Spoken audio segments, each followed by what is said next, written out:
Peace, love, and reparations. Welcome to Black Star TV 2.0. Come in, family, and hit that subscribe button, hit the like button as well. What's up with my foundational Black American family? Oh, man, we was looking for Fat Joe and we found him. And we actually found him in the unemployment line. Listen, he done went on this podcast on Billboard and told him that he's stepping down as the host of the BET Awards. And the caveat to it is that BET don't even know. Ain't that something? Now, he's trying to make it seem like he just, 2 Chainz asked him for it, like he monopolizing on it. I'm going to play the video for y'all, then we're going to break it down. Let's get into it. But this is what power looks like, family. This is what foundational Black Americans being on code. This is what this looks like. Yeah. Heavy hitter. Legend. Mr. Fat Joe. Thank you. I resigned as host of the BET Hip Hop Awards because, real shit. 2 Chainz said I've been monopolizing, so he said, yo, let me host. I know I could be a good host. I said, you know what, my brother? You could be the host next year. You passed the torch officially? Yeah, the 2 Chainz. I mean, BET don't know that, but, sidebar with 2 Chainz. Yeah. He was like, yo, I really want to do that. I was like, no question. I love that. I feel like Chainz would be a good host, man. I mean, you held it down for 3 years, but it makes sense. You passed the torch because now you can focus on the music. And that's what. Nah, family, that pressure bust his pipes. Yeah, fam, you coughed that up. Now, mind you, you didn't even tell BET. Now, I don't believe that he came to you. And think about this, family. Think about this. How you giving this nigga a job? You don't run BET. How you know BET want 2 Chainz to be the host? Huh? You making side deals in the back? Yo, this nigga making side deals in the back, huh? Yo, we put so much pressure on this dude. Because you know what he knew? He knew he couldn't come to them BET Awards and step on that stage. Hell no. Oh, he was going to get cut up. He know that. That's why he was like, nope, I'm not even going. Because one, he has too much pride. He's a prideful person. You feel me? And he prides himself on his money and whatever little ego he has. Right? So he can't apologize, and you definitely not going to wait till you get there to apologize because you still might not get the welcome that you deserve. And we also got to watch all the people who's been sticking up for this nigga. Yeah, we got to watch the people who've been sticking up for him, even though he hasn't apologized. See, that's the caveat to it. Because watch this. It's one thing to be trying to argue for him, to get back in good graces after he apologized. Well, you got people out here like Dr. Umar and, Busta Rhymes and Talib Kweli. You got people out here sitting here defending this nigga. Math Hoffa. You feel what I'm saying? You got people out here trying to defend this nigga, and he ain't even apologized, and you know that he said some disrespectful stuff. Because even his other Spanish people like Cuban Linkers even said, like, yo, that was disrespectful as hell.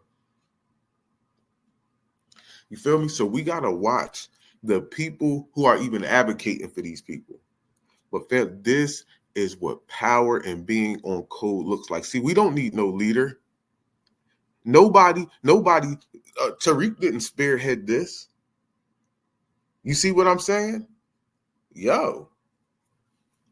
Being on code in general. Think about this, right? And the Jews, they actually have the ADLS or something like that, right? They got them to try to stop people and shut everybody down and have you out here apologizing the moment you say one thing. And the crazy part about it is you could be telling the truth about these niggas and they still going to have you double back apologizing. And they got an organization. Yo, we didn't even have an organization. And they shut him down because that's the power of being on code.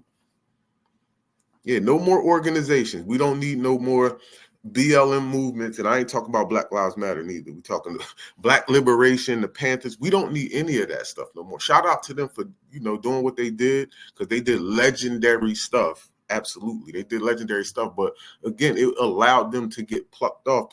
That's why Dr. Claude Anderson, you notice he was saying, like, yo, I'm not no leader. He grew up in that era. Nah, you're not gonna get me knocked off like they did the rest of them. Hell no.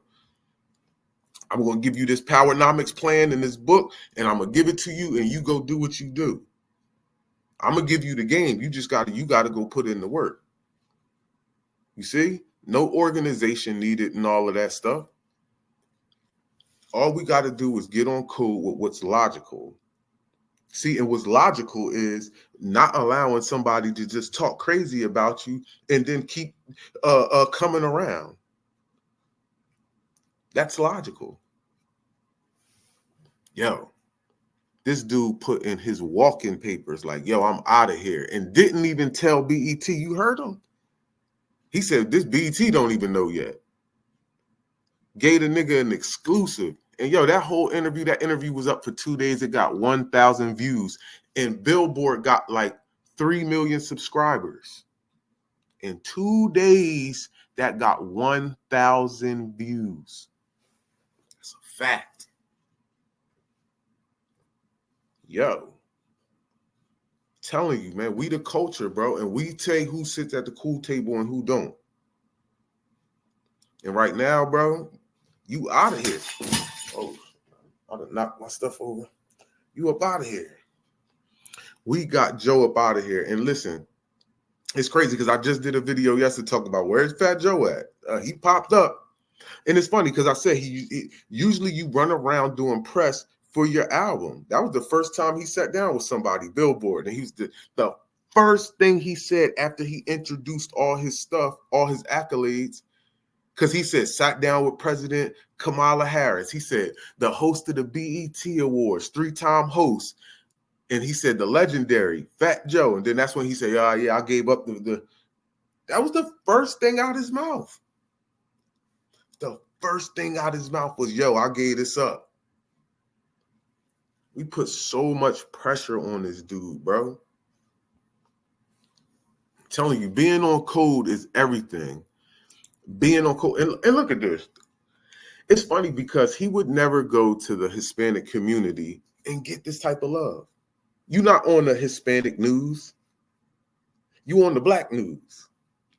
Watch this. BET is owned by white folks. You got Black Entertainment Television. It's owned by white folks. And then you have an award show where you got a Hispanic hosting it. Like, yo, where are we at? Where are we fit in this equation at all? We in the audience paying for the tickets? Yo. And then think about that, family. How many black people are hosting Spanish music awards or any awards? Show me where they got the Hispanic channel and it's nothing but, and they got a black person out there being the host.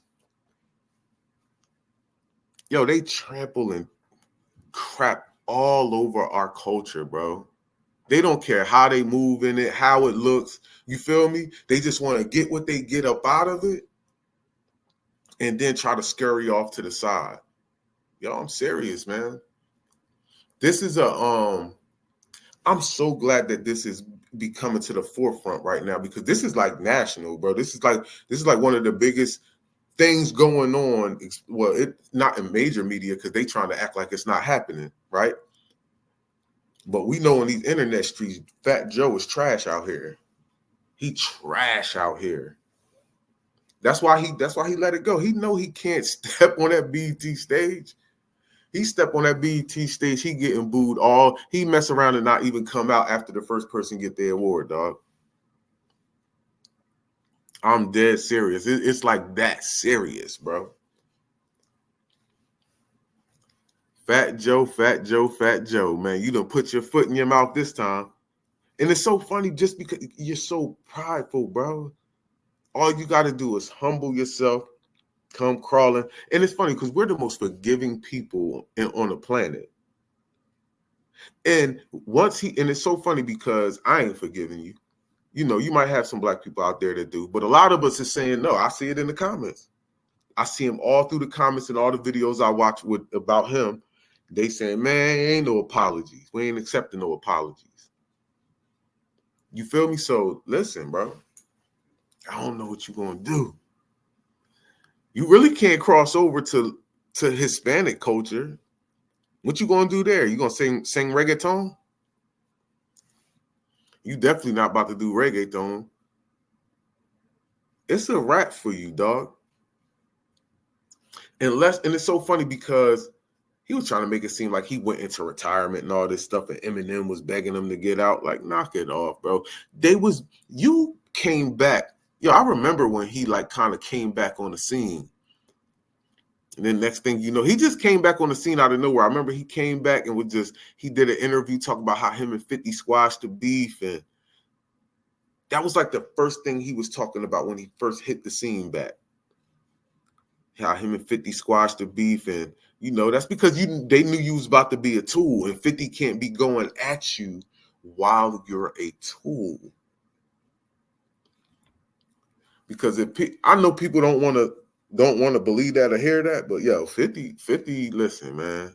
50 a low-key little coon too, bro. I'm gonna keep it a buck. I'm gonna call a spade a spade. 50 low-key be cooning too on some real.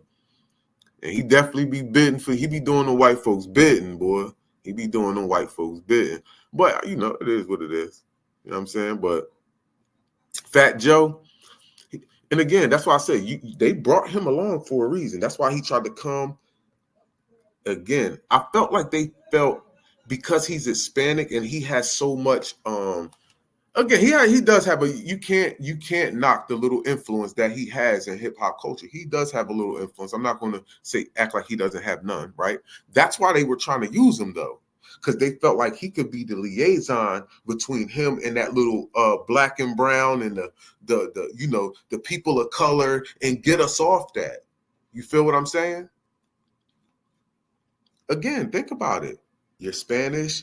You're hanging around Kamala Harris. You're going around talking about all this prison reform and all these political things that you never was off of. You gotta watch how some of this stuff plays out, man, and why people get where they get.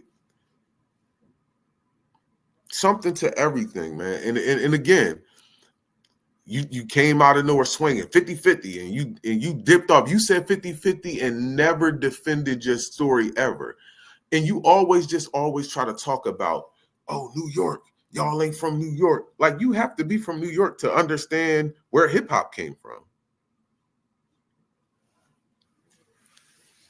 You feel what I'm saying? That, first of all, a lot of the elements of hip hop every single element came from somewhere else. When you really think about it, the rapping over the beat, all of that shit, like, you know, the graffiti was in Philadelphia. Like, yo, none of the elements started in New York. So why do you feel like somebody has to be from New York to speak on hip hop? That's like saying, yo, you got to be from Alabama to speak on country. Like, shut up. If you study music and you know the history, anybody can speak on it. Goofball. Try to make it seem like hip hop is just exclusive to New York. And if you ain't from New York, you don't know shit about it. Because we was just so much different from anywhere else. We only 5 minutes from New Jersey, but them niggas don't know what the hell they talking about. Man, shut up. Shut the hell up. Y'all, that's what I be saying, bro. These people will say anything. And that was his whole argument anytime this was getting brought up. He was never defending who the pioneers were that were Spanish, that was there starting it. You feel me? That was there during the creation. You ain't naming nobody. All you doing is you just saying stuff. You just saying a bunch of word salad and babble and shit. But family, this is what being on code looks like in 2025. No leader. No leader needed. All we have to do is do what's logical and stay on code. Listen, reparations is the movement, right? You stay on code. You buy as much stuff you can from from other Black people. You try to circulate the dollar as much as possible. We stomping for reparations. We never stopping that. That's a dud, right? And again, another reason they bring people out like this to try to dissipate, you know, the type of energy that we have. But it's crazy, bro, because I'm trying to tell you, foundational Black Americans is running the yard.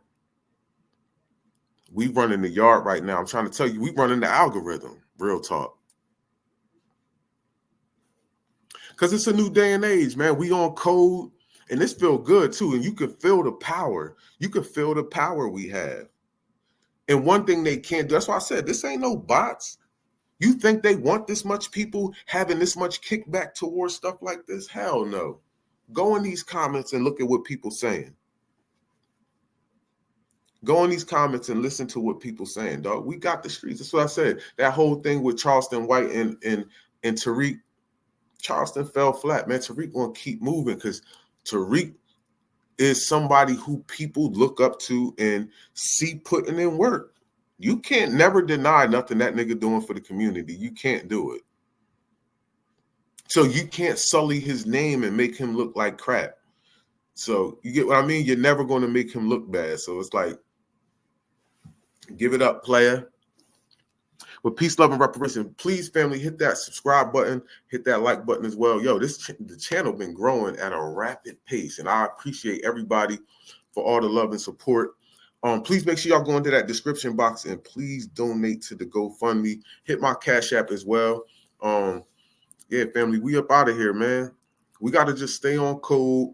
You know what I'm saying? Just stay on code, bro. We like the Jews right now. And it's so funny because we don't even got no ADLS. We don't even have no organization that try to go out here and shut people down and have people apologizing. We don't even want you to apologize. You don't even need to apologize, fam. We don't need no apologies. Just like for slavery. You don't ever got to say sorry. Give me my money. Because I know you ain't sorry anyway. So saying it out your mouth don't mean anything. Especially when I know in your heart you're not sorry. That's how I feel about Fat Joe. We know in your heart you're not sorry. You're going too long without trying to apologize. And instead of just apologizing, you're going to be like, I'm just going to get this up. I'm going to just get up out of here. And I know exactly what he's trying to do. He's trying to let the dust settle and then come back out. And it's never going to settle, nigga, because we always going to be on your heels. Peace, love, and reparation, man. We up out of here, man. Is not a nicety. It's not something nice to have for Black folk. It is now an absolute necessity. If you do not get reparations soon, Black folk, as I told you before, are through. Reparation is not a nicety, it's a necessity. What are the conditions? What are the conditions that precipitated Black folk getting into this dilemma? And what Black labor, white wealth did, it tracked 800 years of history in very systematic terms to show you every strategy, every technique, every law, every public custom, and every public policy that was used to enslave Black folk around the world and to maldistribute almost 100% of all this nation's wealth, power, resource, privileges, businesses, and controls of all levels of government into the hands of the dominant white society. And what slavery and Jim Crow segregation did with Black folk, it intentionally maldistributed all the resources away from Black folk and created a real-life monopoly game. Black folk in America are playing in a real-life monopoly game that you're totally ill-prepared to play and win.